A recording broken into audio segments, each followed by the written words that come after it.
Descubre junto a Fernanda Varela cómo se está transformando el panorama energético y tecnológico bajo la dirección y liderazgo de Mujeres Power. Prepárate para sumergirte en historias inspiradoras y descubrir cómo estas mujeres están definiendo el futuro de la industria.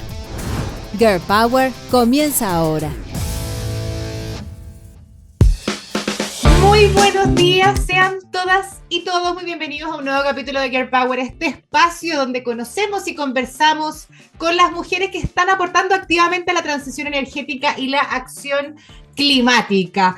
Hoy vamos a conversar con una experta en el análisis medioambiental de los territorios para poder profundizar sobre los avances actualmente en esa materia y los desafíos, por supuesto, presentes que tenemos para poder avanzar en proyectos sostenibles. Pero como siempre, antes de darle la bienvenida, debo saludar a nuestros queridos patrocinadores, al Ministerio de Energía de Chile y la iniciativa internacional Women Energize Women, como también a Pollux Comunicaciones, la agencia que produce y hace posible este programa todas las semanas, a quien les invito a seguir. Síganos en LinkedIn como Agencia Pollux y en Instagram nos pueden seguir como agencia_Pollux. Y ahora sí la presento a ella. Nos acompaña esta jornada Paula Enríquez, analista ambiental de la empresa RWE, empresa que además queremos mucho porque nos ha acompañado como auspiciador durante varios años. Paula es ingeniera en recursos naturales renovables de profesión y cuenta con una capacitación en liderazgo a través del programa de talentos Emerging Leaders, propio de RWE a nivel global. Tiene experiencia tanto en el sector público como privado, desde donde ha logrado obtener un amplio conocimiento sobre la evaluación de impacto ambiental de proyectos, algo súper importante en el contexto que vivimos actualmente en Chile, y análisis estratégico del territorio, un factor fundamental sin duda en el desarrollo de proyectos energéticos. Paula, con esta introducción ahora sí te damos la bienvenida. Muchas gracias por acompañarnos por segunda vez que estás en Girl Power y me encanta porque vamos a tener una pauta totalmente distinta a la que tuvimos hace como 2 años atrás. Así que un gusto y muy bienvenida. Gracias, Fernanda. Muchas gracias por la invitación. Feliz de estar acá de nuevo contigo. No, y me encanta porque además aprovechamos de aprender y conocer conceptos que escuchamos mucho, pero a veces conocemos poco a qué apuntan, ¿no? Y justamente para dar contexto a quienes nos están escuchando, contémosle un poquito más a nuestra audiencia qué es lo que hace finalmente en RWE, porque anunciábamos tu cargo, tu rol, pero esta responsabilidad de levantar la información base de los territorios para la evaluación de proyectos, ¿qué significa en términos generales? ¿Cómo se lleva adelante? ¿Cuál es la importancia para el correcto desarrollo de proyectos energéticos? Digo, esta área que ustedes lideran que es como del momento cero. Sí, mira, claro, nosotros partimos desde que estamos teniendo una idea de proyecto. La idea es empezar a analizar el territorio donde se ubica el proyecto, primero con la información que uno tenga disponible de los servicios públicos, información existente de distintas fuentes, también, por ejemplo, del CIA, de otros proyectos que estén evaluados en esa zona. Uno empieza a recopilar información para darse una idea de las posibles sensibilidades que puedan haber en ese territorio, sea en términos de vegetación, de fauna, arqueología, calidad del aire, cercanía a población. Hay distintas variables que uno tiene que ir analizando para poder ir viendo cuáles son los posibles aspectos sensibles que pueda tener ese proyecto. Y a medida que uno va también profundizando, también ir pudiendo ver si esa información es suficiente, si se requiere más, y si es tan sensible, por ejemplo, que incluso puede hacer que un proyecto no sea viable. ¿Nos ha pasado? Sí, pues. Nos pasa que en etapas tempranas vemos algo que puede ser tan crítico que efectivamente puede ser una alerta muy, muy importante que puede hacer que un proyecto no sea viable, y es mucho mejor poder desestimarlo en etapas tempranas que seguir avanzando y darse cuenta más adelante. Entonces es bien importante la recopilación de información. Y después ya cuando sigues avanzando, ya con el desarrollo del proyecto, por ejemplo, antes del ingreso a la evaluación ambiental, mi rol es coordinar todo ese ingreso, que la información sea la que se requiere, tanto por normativa como por las guías del CEA. Pasas como del estudio y el análisis al formulario, todo para que esa información que levantaste en terreno, que levantaron tu equipo y tú en terreno, se vea correctamente reflejada entonces en la información que se presenta a las autoridades.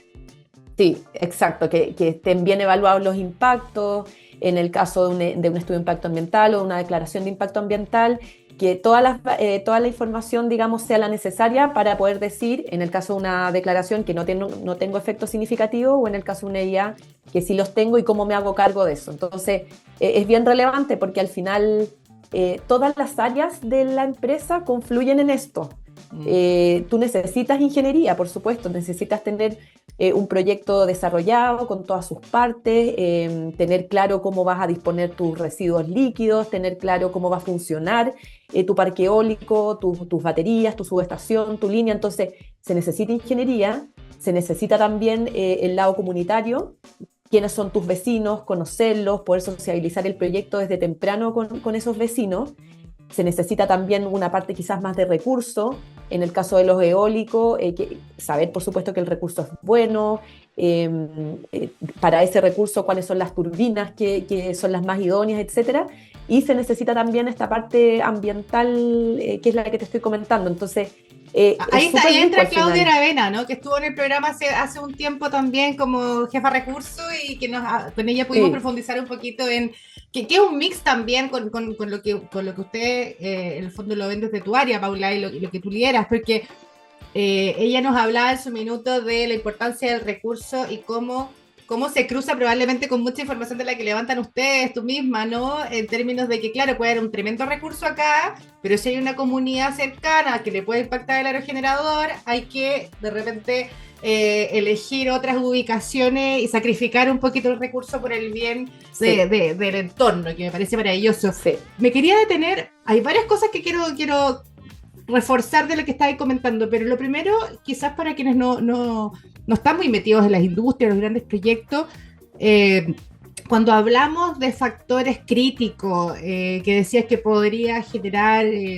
en el fondo, desistir de un proyecto para poder tener una idea. A mí yo me imagino quizás algún tipo de animal que sea muy único, que esté en el territorio, quizás alguna planta, hasta malezas a veces como históricas o temas arqueológicos. ¿Qué tipo de cosas son los que podrían ser un elemento crítico, que no necesariamente son cosas que se ha encontrado evidentemente RWE, me refiero como en general que podría ser a tu juicio, para que tengan una idea?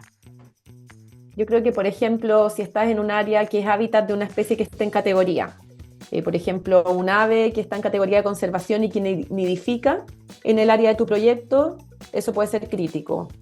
Por ejemplo, que hayan especies de flora que constituyan, por ejemplo, bosque nativo, que tengan alguna categoría de conservación, eso también es crítico. O sea, de hecho, eso no se puede intervenir.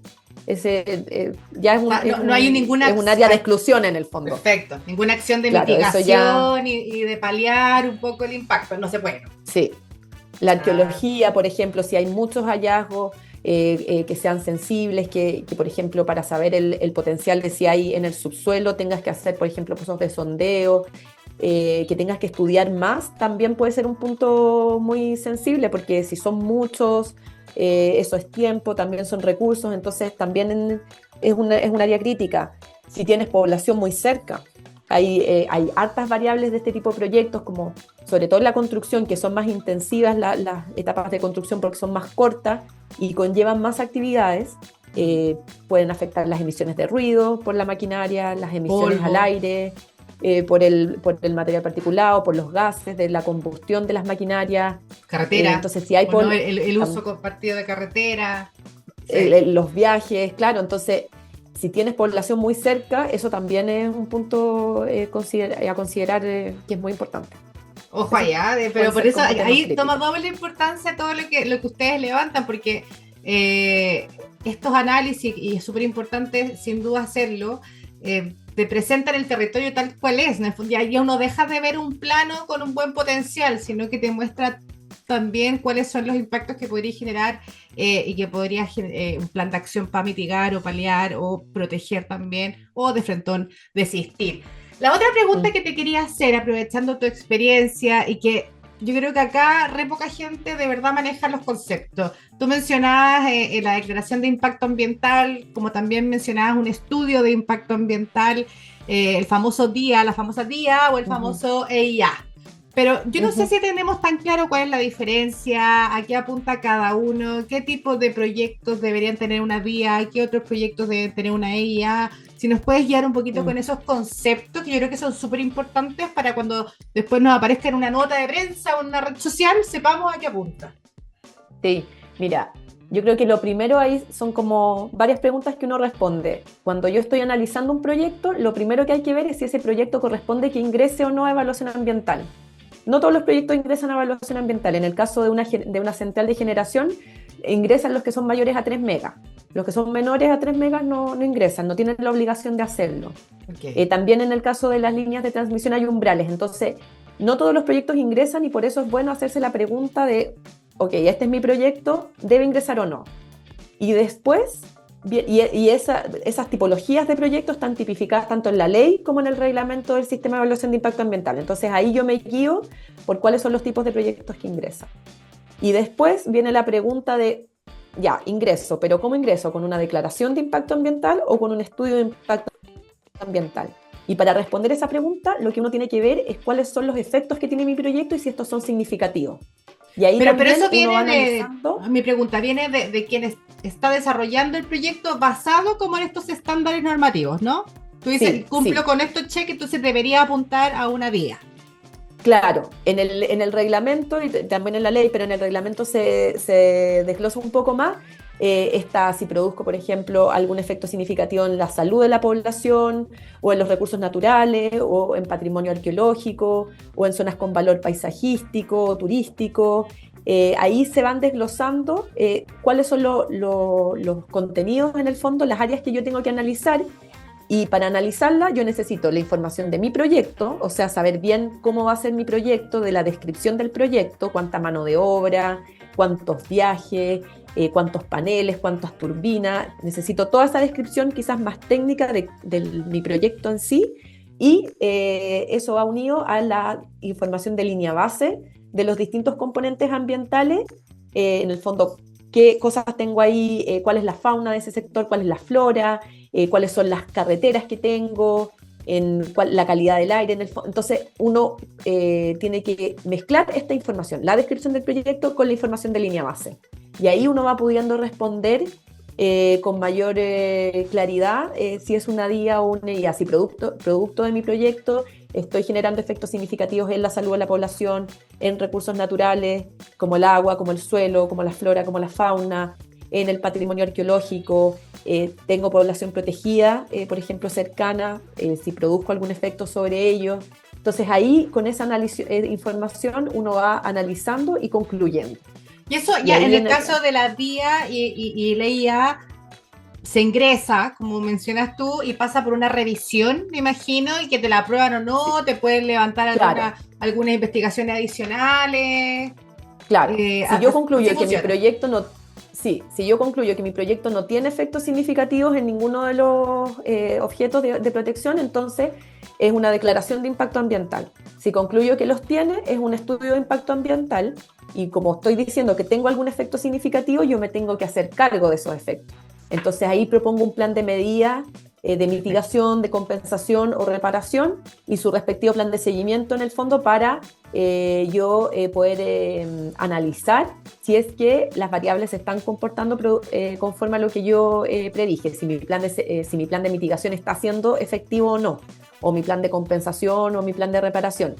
Entonces ahí están las diferencias. En una declaración no hay efectos significativos, y en un estudio sí los hay, y yo tengo que presentar cómo me voy a hacer cargo de eso.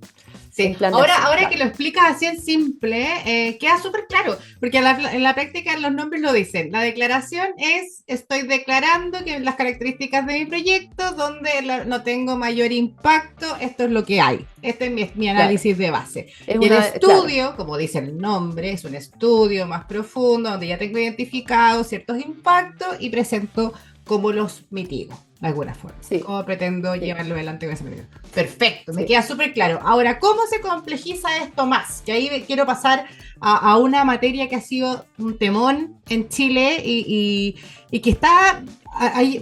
hace poquito salió una columna, me acuerdo, de Clemente Pérez, que hablaba también esto de camarón que se duerme, se lo lleva la corriente, algo así, titulada la columna, donde también esta permisología tan recargada puede estar impactando el desarrollo de proyectos y finalmente están mirando también países vecinos que están tomando un protagonismo por sobre el propio Chile que haya sido súper líder en términos renovables, ¿no?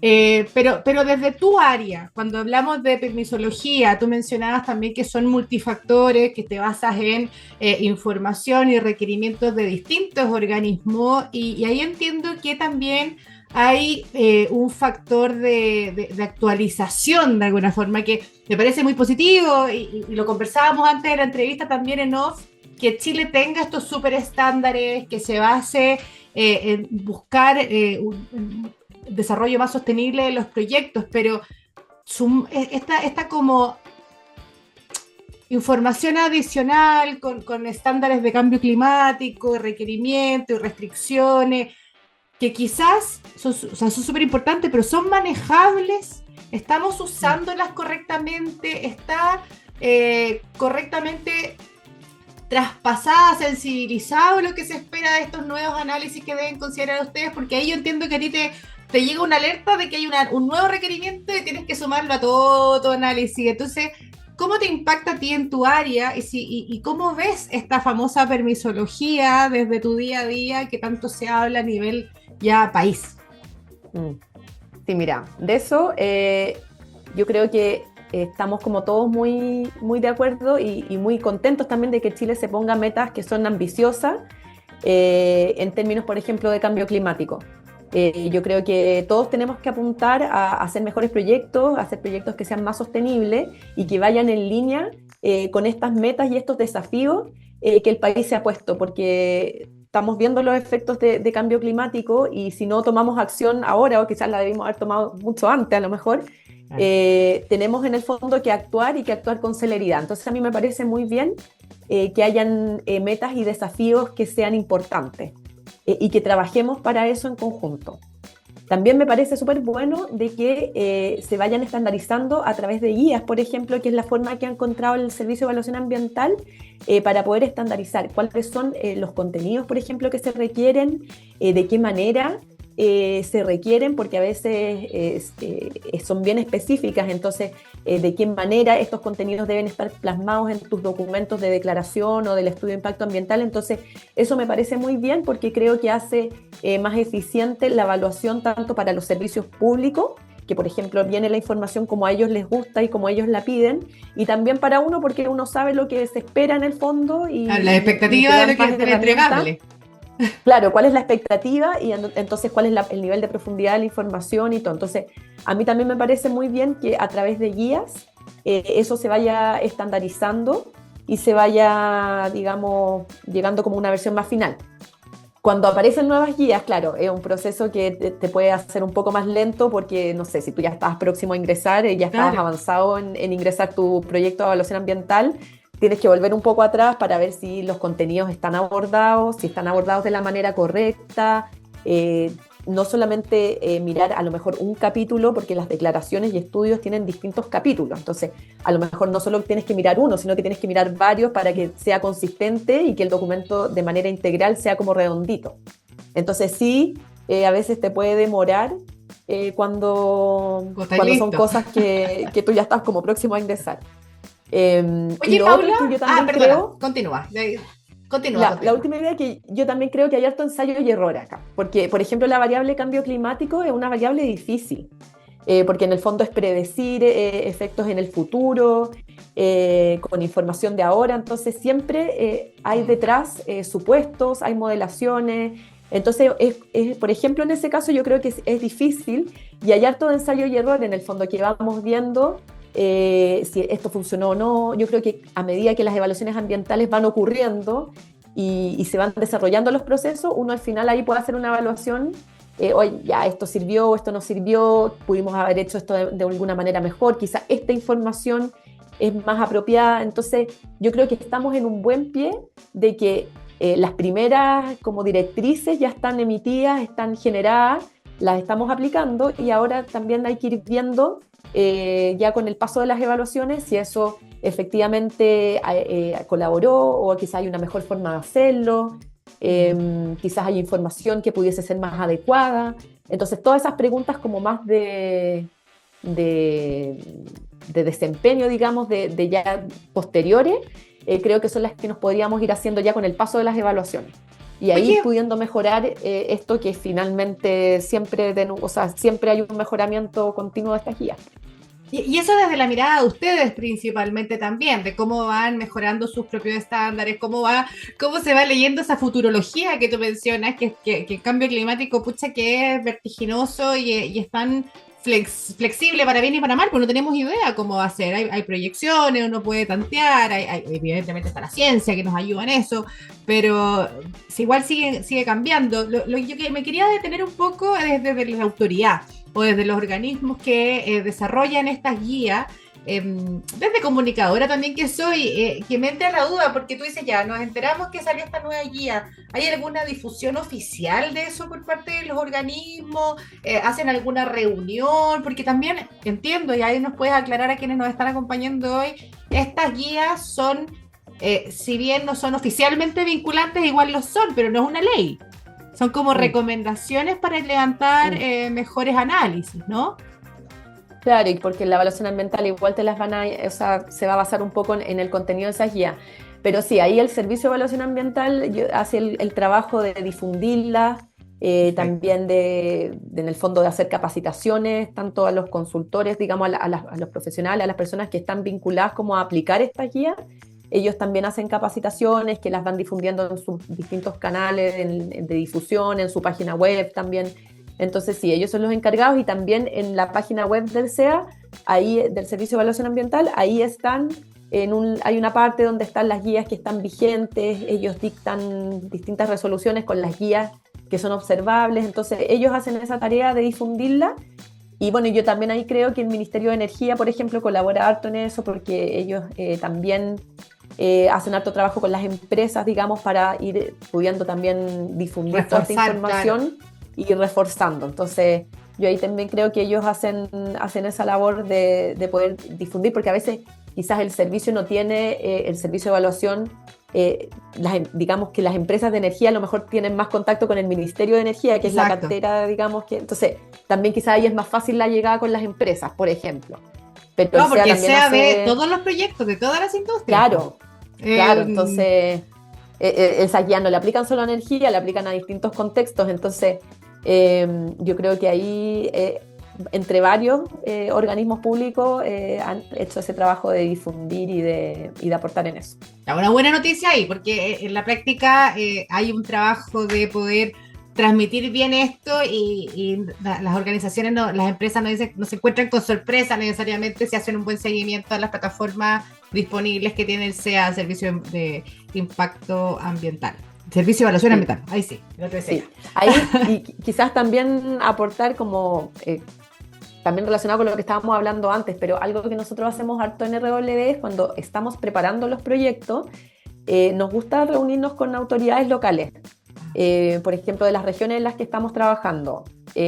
Lo hacemos siempre, nos juntamos con varios de los servicios que participan en la evaluación, les presentamos nuestro proyecto, información que para ese servicio en particular pueda ser relevante, y ahí siempre también, sean distintas seremías o en distintas materias, siempre ahí te van a ir diciendo, oye, fíjate en esta guía, estamos aplicando, entonces también ahí los distintos servicios también te dan a conocer si es que hay distintas metodologías o cosas que ellos estén solicitando. Por ahí hay una súper buena recomendación de cómo se hacen bien las cosas nomás, porque creo que desde Guata, sin trabajar en el área tuya, pero con lo que hemos visto de cómo funciona esta industria, es súper fundamental acercarse a las autoridades locales y a los organismos locales, porque también tienen una visión territorial muy distinta a la casa matriz, digamos. ¿Cómo se llama? ¿Cómo están en la casa central? Nivel central. Gracias, nivel central. Nivel Entonces, central. Es súper importante porque tú estás viendo una zona, un territorio que tiene su cultura, su historia, que solo las regiones la conocen. Sí, Sí, pues por ejemplo, incluso desde este lado, digamos, cuando uno analiza información disponible, la literatura no siempre tú encuentras información particular para las regiones. Hay especies, por ejemplo, de fauna, también de flora, que tienen características que son propias incluso del lugar en el que está tu proyecto. Es muy dependiente del contexto. Y eso a veces en la literatura tú no lo encuentras, salvo que hayan hecho un estudio ahí mismo. Tú a veces no encuentras como particularidades para ese sector. Es algo que es mucho más difícil de encontrar. A veces uno encuentra información más genérica, Claro. pero no información del lugar mismo. Entonces, eso también es súper valioso. Por ejemplo, como ejemplo, ¿Cómo se levanta estábamos... ahí? ¿Cómo lo hacen? Se puede, así como en términos generales. O sea, ahí es ir a terreno. Y en este caso, por ejemplo, nosotros estábamos desarrollando un proyecto, fuimos a hablar con el servicio y nos dijeron, mira, sabes que esta especie ahí está anidando en este periodo. La literatura puede salir, no sé, que es de enero a marzo, pero en realidad nosotros sabemos que es acá. Entonces, Claro. eso te ayuda mucho a enriquecer tu información y a hacer un buen proceso de evaluación ambiental. Porque ellos conocen la zona, incluso conocen el lugar donde puede estar tu proyecto. A lo mejor, no en todos los casos, pero a lo mejor sí. Entonces, eso ayuda un montón a tener información que sea de mejor calidad. A veces Y también uno... me imagino en esto como de la aquí ya estoy también haciendo futurología, pero es tan difícil lidiar con estas proyecciones que son tan cambiantes cuando tú te vinculas con la gente del mismo territorio, lo mismo que decías de los pájaros, que me parece súper interesante, que te puede decir, oye, esta es zona de, estoy inventando, Camanchaca, pero en verdad hace meses que no hay Camanchaca y Claro. que se han ido moviendo, eso el papel dice que sí es un territorio de Camanchaca, húmedo, qué sé yo, y te das cuenta que a través de la experiencia de sus propios habitantes ha cambiado el ecosistema. Claro, Qué interesante eso. sí. Entonces, por eso es muy importante siempre estar en contacto con las comunidades, con los vecinos del sector, con las autoridades locales, porque ahí uno, y yendo a terreno, por supuesto, porque ahí uno tiene información de terreno, digamos, de la zona. Más que a veces la literatura. La literatura te da orientaciones, pero no necesariamente está como acotada a ese sector, entonces puede ir cambiando. Oye, Paula, me quedan 3 minutitos, la verdad. me empecé a meter en la profundidad de tu trabajo, que lo encuentro apasionante, pero no quería dejar de preguntarte por este programa Emerging Leaders de RW, donde entiendo que fuiste parte y tuviste ahí algunas visitas también a Estados Unidos, a Austin, que ahí está, hay una sede también de RW, ¿no? ¿Qué fue como tenemos poquitos minutos, ¿con qué te quedas de este programa de liderazgo? ¿Qué se siente haber sido seleccionada, haber tenido la posibilidad de compartir este espacio de capacitación también con otros compañeros de RW del mundo?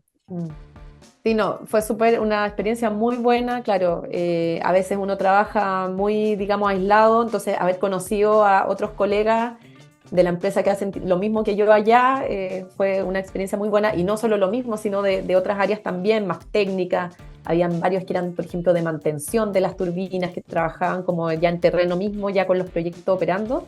Entonces, por ese lado fue súper interesante. Y las herramientas, fue todo súper positivo. Muchas herramientas, por ejemplo, para planificación de tu trabajo, para hacerlo más eficiente, de autoconocimiento también, porque uno a veces... y de también saber que hay distintos tipos de liderazgo. A veces uno tiene concepciones del liderazgo. Este es el líder, este es el que manda, el que lo hace de cierta manera, pero hay distintos tipos de liderazgo. Hay que solo conocerse para saber, digamos, cómo uno gestiona y cuáles son como las habilidades que uno tiene, las cosas que hay que trabajar más.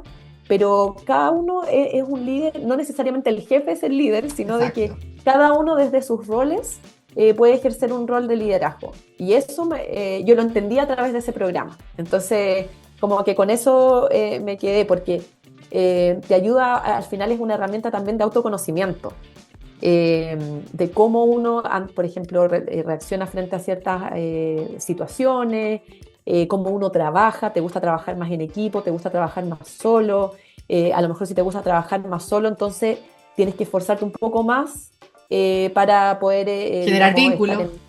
generar vínculos, estar, por ejemplo, en audiencias que son más grandes, pero uno ya sabe eso, entonces te puedes preparar, entonces es bien importante, yo creo, el autoconocimiento. Así que fue súper positivo, fueron herramientas que te van a servir al final de por vida, y no, claro, y no solo como en términos laborales, sino también en tu vida personal. Por ejemplo, saber llevar la maternidad, yo soy mamá de 2 hijos chiquititos, entonces poder llevar eso con el trabajo, Pucha que es difícil. herramientas, digamos, en todo sentido. Sí. Pucha que es difícil, Paula. Y bueno, dejo este mensaje también para quienes nos están escuchando, que tengan la posibilidad de tomar capacitaciones, cursos, programas de liderazgo, porque como muy bien dices, Paula, muchas veces se relaciona con la jefatura. Y hay capas de liderazgo, hay tipos de liderazgo, hay perfiles distintos de cómo liderar, mejores y peores, y mientras nos conozcamos los podemos ir desarrollando y mejorando también para poder tener mejores equipos de trabajo al final. Y lograr estos análisis profundos, maravillosos, que es lo que realizas desde RWE. Con esto te despedimos, Paula, porque si no me van a matar, estamos al borde de la hora. Paula Enríquez, analista ambiental en RWE, nos acompañó esta jornada y agradezco por supuesto a todas y todos quienes nos acompañaron este jueves y los esperamos la próxima semana a las 11:30, como siempre, por TX Plus. Somos Girl Power, somos Pollux. Que estén muy bien. Gracias, Paula. Un besito. ¡Mua! Nos vemos. Gracias, Chao, Fernanda. chao. Chao.